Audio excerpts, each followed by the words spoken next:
Suivre la Coupe du monde de soccer cette année n'est pas une simple affaire pour les membres de la communauté LGBTQ+. Organisée au Qatar, où la reconnaissance des droits de ces personnes est inexistante, l'événement bouleverse même les plus investis dans le sport.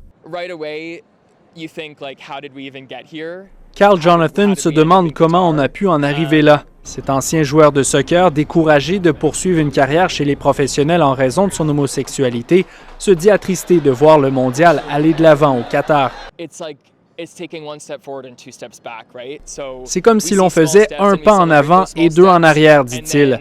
Il estime que les avancées qui ont été faites à petite échelle n'ont clairement pas fait leur chemin jusqu'à la tête de la FIFA.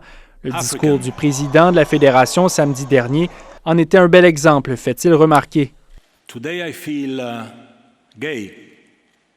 Danielle Waters, une femme trans et queer qui dirige une ligue de soccer pour les femmes de la communauté LGBTQ+, à Toronto, n'en croyait pas ses oreilles.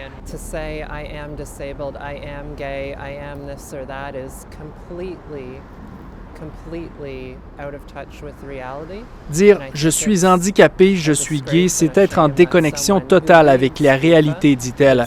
Dégoûtée par les agissements de la FIFA, cette dernière refuse même de suivre la Coupe du monde cette année, ce que n'a pas été prêt à faire Carl Jonathan. Je ne veux pas dire qu'ils ont gagné parce que je regarde les matchs malgré tout, mais en tant que personne gay, j'ai un choix. Et je fais celui d'encourager mes compatriotes parce qu'ils n'ont pas choisi d'organiser ce mondial au Qatar et c'est un moment historique pour notre pays.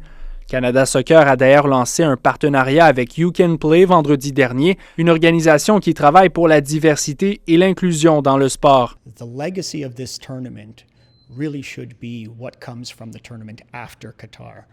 You Can Play espère que l'héritage de cette Coupe du monde au Qatar soit que l'erreur d'attribuer un événement aussi important à un pays comme celui-là ne soit plus répétée.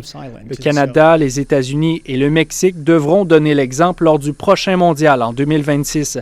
Ici Raphaël Guillemette, Radio-Canada, Toronto.